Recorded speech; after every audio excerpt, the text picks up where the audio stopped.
আজ 28 March CPIM শহীদ দিবস পালন করলো। এই দিনে 1949 সালে ত্রিপুরার রাজতন্ত্রের অবসান হয়ে গণতন্ত্রের পথে এক ধাপ এগিয়ে যায়।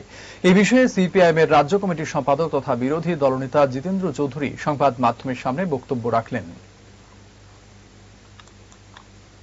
28 মার্চ ত্রিপুরার যে গণতান্ত্রিক আন্দোলনের ইতিহাস, শুধু গণতান্ত্রিক আন্দোলনের ইতিহাস বললে ভুল হবে। ত্রিপুরার যে গণতান্ত্রিক আন্দোলনের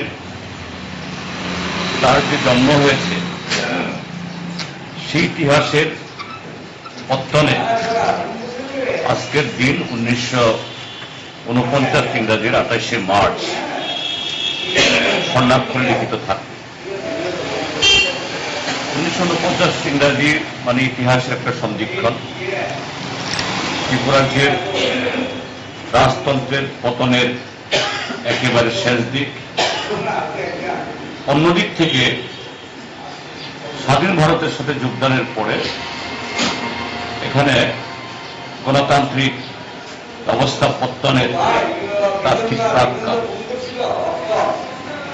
তার বিরুদ্ধে অর্থাৎ এই সমতন্ত্রের বিরুদ্ধে ত্রিপুরাজ্যের মধ্যে 1945-এ জনশিক্ষা আন্দোলনের মধ্য দিয়ে যে চেতনার উন্মেষ, সে উন্মেষ থেকে জন্ম হয় 1948 গণমুক্তি পরিষদ,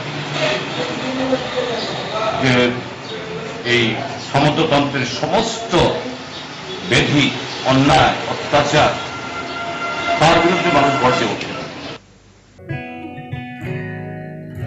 জুড়ে থাকে বাঁধন আপনার চেয়েও আপন, জুড়ে থাকে বাঁধন আপনার চেয়েও আপন, আপনার চেয়েও আপন।